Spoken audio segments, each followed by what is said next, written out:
Bonjour à tous, j'espère que vous avez la forme olympique, c'est Pierre de la chaîne Crazy Kid qui vous retrouve parce que je me suis mis à démarrer à mon aise la fameuse Chevrolet Lumina et je me pose des questions. J'aimerais bien avoir au niveau du moteur de la Chevrolet 46 de Cool Trickle, donc celle qui est peinte en version Chevrolet City, un réalisme très poussé sur cette voiture jusqu'au moindre détail. Donc je me suis donc posé la question. Alors, la question est la suivante. Vous voyez, je suis là en train de commencer à faire le moteur et là, je me rends compte d'un truc extraordinaire. Alors, déjà, cette pièce que vous voyez ici,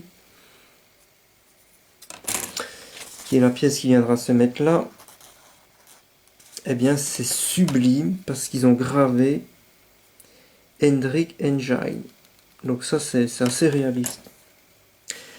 Si on prend la deuxième grappe de pièces qui est similaire pour faire une autre version de cette Chevrolet Lumina en version Yellow Mellow, je me disais ce serait une Chevrolet Lumina de chez Hendrik Motorsport. J'imagine que j'aurais exactement les mêmes pièces. Or là, il y a déjà une différence. Ici, sur la même pièce, vous voyez, il n'est plus écrit Hendrik Engine, mais on a la magnifique inscription Chevrolet. On voit qu'il est bien écrit Chevrolet. Vous voyez, et vous avez bien la différence. Mais en termes de taille, de proportion et de dimension, ce sont exactement les mêmes. Il n'y a pas de souci avec ça.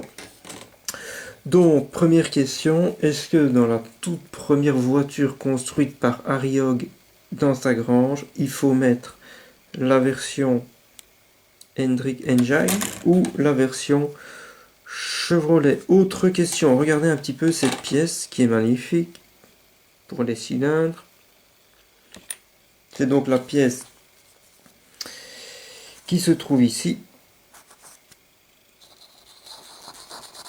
Monogram a été super. Ils nous ont fait une petite gravure. Je vais pas vous mentir, à l'œil nu, j'avais du mal à lire la gravure. En fait, je trouve ça génial d'avoir autant de détails en termes de marque et de gravure. Si on parvient à lire cette petite gravure, il est écrit Pontiac. D'où ma deuxième question. Parce que regardez, si je prends les mêmes pièces mais sur l'autre grappe, vous voyez, en termes de dimension, c'est exactement la même chose. Mais sur l'autre, eh bien, il n'est rien écrit du tout. Donc ma deuxième question, c'est est-ce que sur la Chevrolet City construite par Harry Hogg, donc la première voiture que va piloter Colt Trickle dans le film, est-ce qu'il faut mettre la pièce qui vient de chez Pontiac ou est-ce qu'il faut mettre la pièce sur laquelle il n'est rien écrit du tout? Voilà, c'était juste parce que j'avais envie de pousser le réalisme au maximum. Mais comme j'en suis arrivé à faire une petite vidéo rapido, alors que j'avais pas prévu, je vais quand même vous parler d'autre chose. J'ai reçu les couleurs.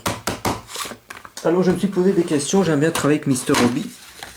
Et je me suis dit, on va faire le vert de la voiture avec Mr. Hobby.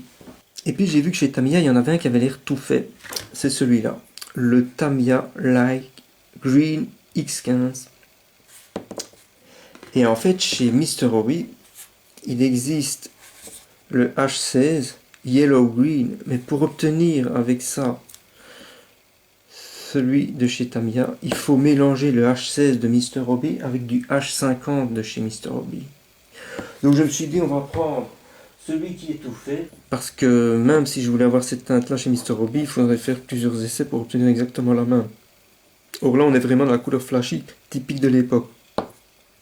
Donc voilà, ça c'est bon à savoir. Parce que sur un site de correspondance de couleurs, ils vous disent que la correspondance de celui-là, c'est le H16. En réalité, ils ne sont pas précis. J'ai trouvé ailleurs sur internet un PDF beaucoup plus sérieux sur les correspondances. Et là, ils vous disent que pour avoir ça chez Mr. Hobby, vous devez mélanger le H16 avec le H50. Bon, c'est toujours bon à savoir. Donc je pense que je vais du coup partir sur le Tamiya X15. Normalement, je garde la surprise pour les couleurs de carrosserie. Mais comme ici, j'ai annoncé ce que je faisais à l'avance, tout le monde connaît la couleur de la voiture.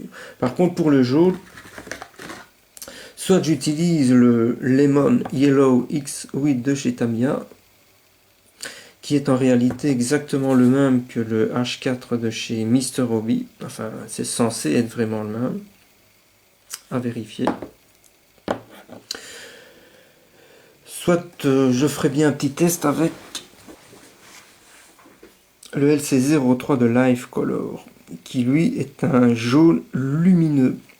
Mais à mon avis, il faudra plutôt se tourner quand même vers le H4 Gloss de Mr. Hobby ou alors le Lemon Yellow de chez Tamiya.